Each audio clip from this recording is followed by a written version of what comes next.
Hai mahasiswa informatika, lagi galau nyari topik skripsi? Kebetulan aku punya satu topik skripsi, yaitu mengoptimasi estimasi effort pengembangan perangkat lunak menggunakan algoritma RAW. Penasaran dengan topik ini? Simak terus videonya.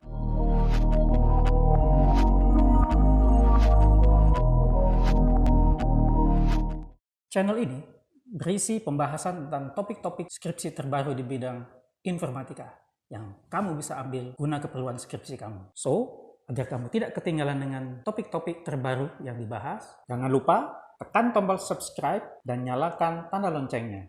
Estimasi effort perangkat lunak adalah suatu usaha untuk mengira-ngira atau untuk memperkirakan seberapa besar suatu effort atau usaha yang akan dikeluarkan oleh sebuah tim dalam pengembangan suatu perangkat lunak. Effort itu sendiri biasanya dalam satuan man-month atau man-hours. Misalnya, suatu effort perangkat lunak memiliki effort sebesar 1350 man-hour, itu artinya proyek tersebut akan selesai dikerjakan selama 1350 jam oleh satu orang. Nah, ketika effort sudah diketahui, maka manajer proyek biasanya akan mudah untuk menghitung berapa biaya yang akan dihabiskan yang dibutuhkan untuk pengerjaan selama proyek itu berlangsung, dan juga berapa anggota tim yang dibutuhkan. Di luar sana, sudah ada beberapa metode estimasi effort perangkat lunak, seperti COCOMO, use case points, agile, story points, dan lain sebagainya. Kesemua metode estimasi tersebut memiliki satu tujuan sama, yaitu memberikan estimasi yang seakurat mungkin. Karena semakin akurat estimasi yang dihasilkan suatu metode, maka itu berarti metode estimasi tersebut semakin bagus. Mungkin ada di antara kamu yang belum paham apa yang dimaksud dengan akurat dalam estimasi effort perangkat lunak. Baik, gini saya jelasin dulu ya. Kan ceritanya nih, kita kan akan mengestimasi suatu proyek yang belum berjalan. Berapa lama sih durasinya atau effort yang akan dikeluarkan untuk jalanin proyek ini?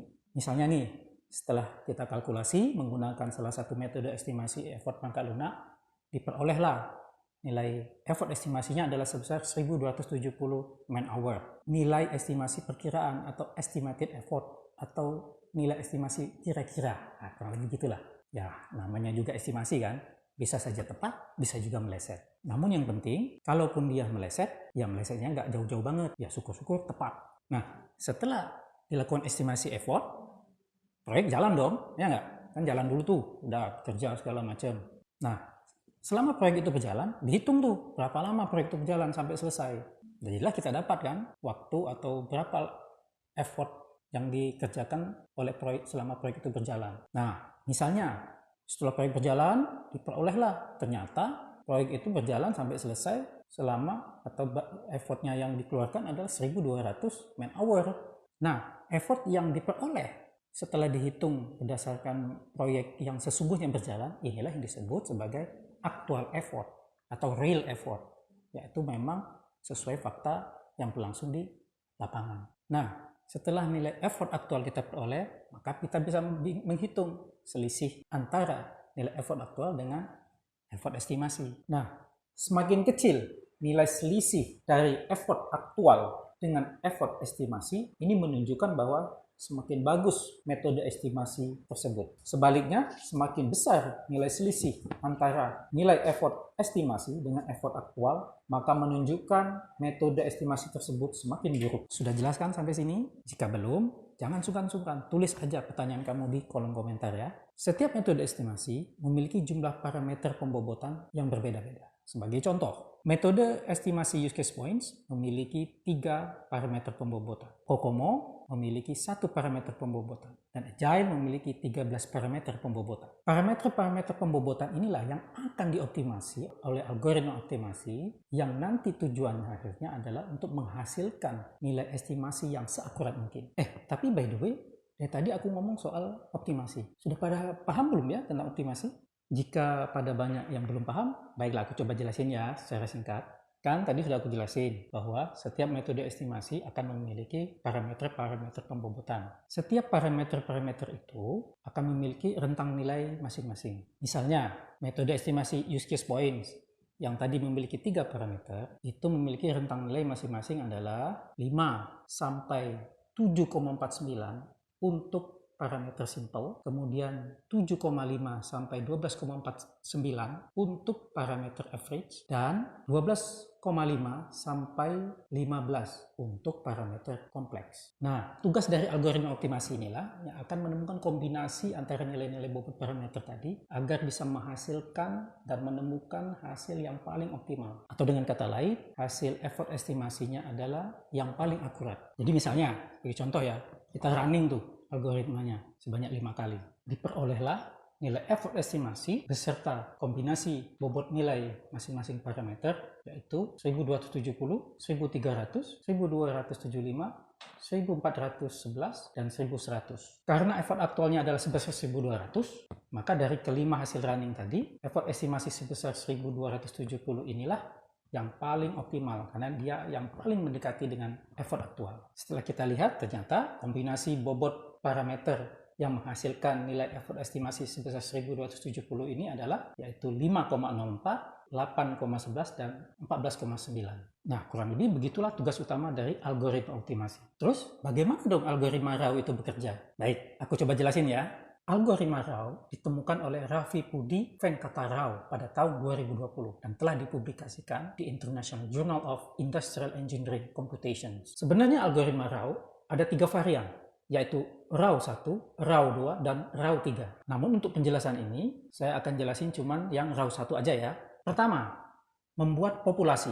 Populasi berisi kandidat-kandidat solusi yang memiliki nilai-nilai parameter dan juga nilai selisih yang diperoleh antara effort aktual dengan effort estimasi. Jumlah kandidat solusi bisa ditentukan secara bebas, bisa 5, 10, 20, 70, atau 100. Kedua, tentukan nilai bobot secara acak untuk nilai-nilai parameter di setiap kandidat solusi. Nah, perlu diingat bahwa nilai acak ini harus tetap dalam rentang nilai bobot masing-masing setiap parameter yang telah saya jelasin sebelumnya ya. 3, hitung nilai selisih antara effort aktual dengan effort estimasi di setiap kandidat solusi tersebut. Nilai effort estimasi dihasilkan sesuai dengan metode estimasi yang digunakan.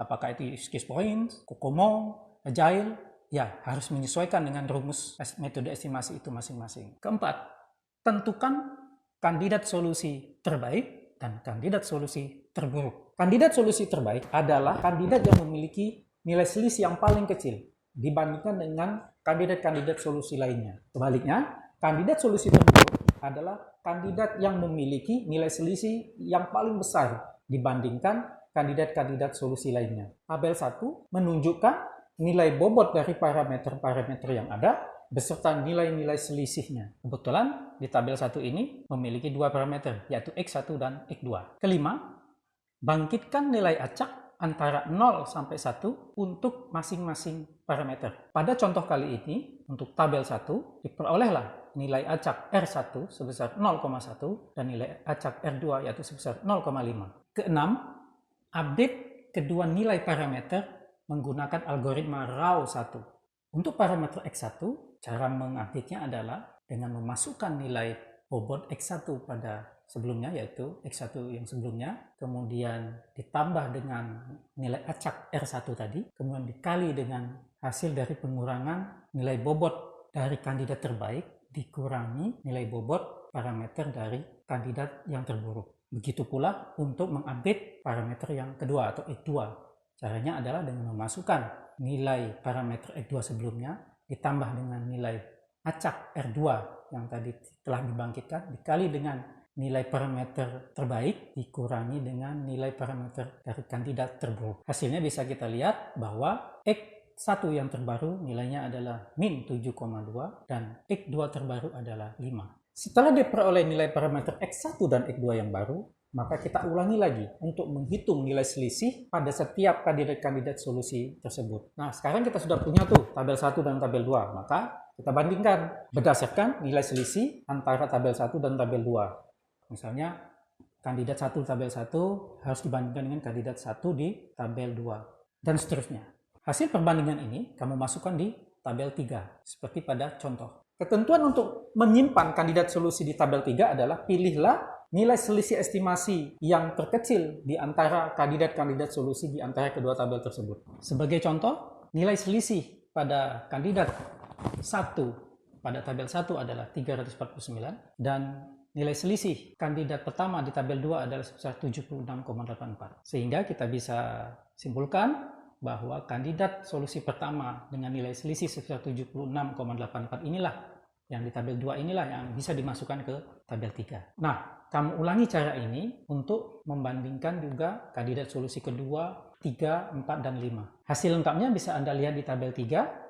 Sudah ada nilai parameter baru, X1, X2, beserta kandidat solusi terbaik dan kandidat solusi terburuk. Dengan didapatkannya tabel 3 ini menandai bahwa iterasi pertama dari algoritma RAW 1 sudah berakhir. Selanjutnya, kita harus update kembali nilai-nilai parameter yang ada di tabel 3 pada iterasi pertama tersebut. Caranya sama, kamu masukkan semua parameter yang ada di tabel 3 tersebut menggunakan algoritma RAW 1. Kamu bangkitkan dulu nilai acak 0 sampai 1 untuk R1 dan R2, kemudian kamu masukkan bersama dengan nilai parameter sebelumnya ke dalam formula algoritma RAW 1. Seperti yang ditujukan pada contoh, diperolehlah nilai acak R1 sebesar 0,8 dan nilai acak R2 sebesar 0,1. Kemudian kita hitung kembali nilai effort estimasinya menggunakan metode-metode estimasi sebelumnya yang telah dijelaskan. Kemudian kita peroleh nilai selisih antara effort estimasi dan effort aktual seperti pada tabel 4 tersebut. Sama seperti sebelumnya, kamu bandingkan nilai selisih antara tabel 3 dan tabel 4 dengan kandidat solusi yang sama. Kandidat solusi 1 tabel 3, kandidat solusi 1 tabel 4. Kandidat solusi 2 tabel 3, kandidat solusi 2 tabel 4. Kandidat solusi 3 tabel 3, kandidat solusi 3 tabel 4, dan seterusnya. Nah, hasil perbandingan ini kamu simpan di tabel 5. Dari tabel 5 tersebut kita bisa lihat bahwa kandidat solusi nomor 3 adalah kandidat solusi yang terbaik dan kandidat solusi nomor 2 adalah yang terburuk. Nah, cara ini kamu ulangi terus sampai memenuhi salah satu dari dua kondisi berikut. Pertama, nilai selisih yang dimiliki oleh kandidat solusi terbaik tadi lebih kecil dari nilai stopping kriteria yang akan nanti ditentukan di awal sebelum menjalankan algoritma. Misalnya, kamu sudah menentuin bahwa nilai stopping kriteria atau kriteria berhenti adalah sebesar 100. Sehingga tadi misalnya kandidat solusi terbaik tadi selisihnya adalah 96,84, artinya dia akan langsung berhenti. Tapi ketika dia lebih dari 100, maka akan terus berjalan iterasinya tersebut. Atau kedua, iterasi akan berhenti ketika dia sudah mencapai iterasi maksimum. Sama juga, iterasi maksimum ini ditentukan di awal, di dalam setting parameter. Misalnya Anda menentukan 100, 50, 70, 200 iterasi. Nah, sebenarnya gitu aja kok cara kerja algoritma RAW tersebut. Oh ya, artikel algoritma RAW ini saya sudah sediakan di tautan pada deskripsi. Oke, sampai sini mudah-mudahan sudah pada ngerti ya inti dari estimasi effort pangkat lunak beserta optimasinya. Jika ada yang masih belum ngerti, jangan sungkan-sungkan, tulis aja pertanyaan kamu di kolom komentar. Insya Allah akan saya balas. Selanjutnya saya akan menjelasin tahapan inti eksperimen yang akan bakal kamu lalui jika ngambil skripsi tentang optimasi ini. Pertama, ngumpulin dataset. Apa saja dataset atau himpunan data yang bisa kamu gunakan? Paling tidak ada 3 sih yang bisa kamu gunakan. Pertama, NASA 93 untuk effort estimasi Kokomo, Silhavi untuk use case points, dan Ziauddin untuk yang agile. Terus dari mana ngedapetin dataset tersebut? Tenang aja, datasetnya mudah kok, gampang didapatin di internet. Dan sudah saya sediain di tautan pada link deskripsi ya. Kedua, ngoding metode estimasi effort dan algoritma optimasi RAW. Ini adalah tahapan utama dalam eksperimen kamu. Pada tahap ini, kamu bisa mulai ngoding estimasi effort perangkat lunak sesuai metode-metode yang kamu pilih beserta algoritma optimasi RAW. Kamu bisa ngoding pakai bahasa pemrograman apapun yang kamu kuasai dengan baik. Bisa C++, C#, PHP, Python, dan lain sebagainya. Ketiga, evaluasi hasil. Langkah terakhir yang akan kamu lakukan dalam eksperimen adalah melakukan evaluasi hasil. Metrik atau ukuran yang biasa digunakan dalam evaluasi hasil di ranah estimasi effort perangkat lunak biasanya adalah MBRE, MIBRE, MAE, Standardized Accuracy, Effect Size, dan uji statistik. Untuk metrik seperti MAE, MIBRE, MBRE, yang dikejar adalah nilai yang sekecil mungkin atau seminimal mungkin. Artinya, semakin kecil nilai tersebut, maka semakin baik.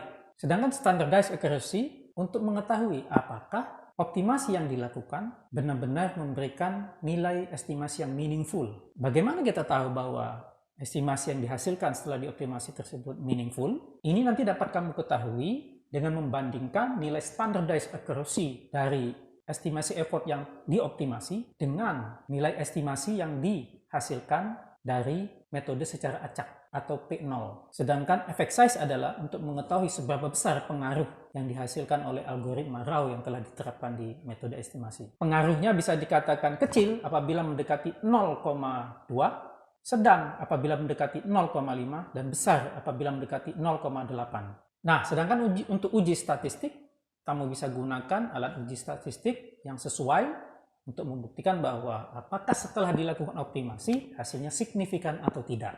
Nah, apabila hasil evaluasi menunjukkan bahwa hasilnya bagus sesuai yang diharapkan, maka bisa dikatakan eksperimen kamu telah selesai. Artinya, sekarang kamu tinggal nulis laporan saja. Gimana? Nggak serumit yang kita bayangkan kan? Ya, nanti banyak latihan saja sih. Baik, sebelum video ini diakhiri, kita akan rekap dulu eksperimen yang dilakukan pada topik skripsi optimasi pada estimasi effort pangkat lunak menggunakan algoritma RAW. Pertama, ngumpulin dataset. Kedua, ngoding metode estimasi beserta algoritma optimasi RAW.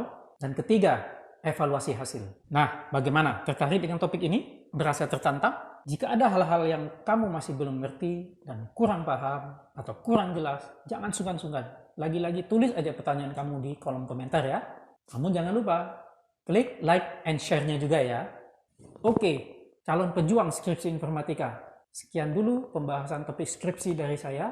Sampai jumpa pada video pembahasan topik-topik skripsi informatika yang tidak kalah menarik lainnya. Sampai jumpa dan tetap semangat.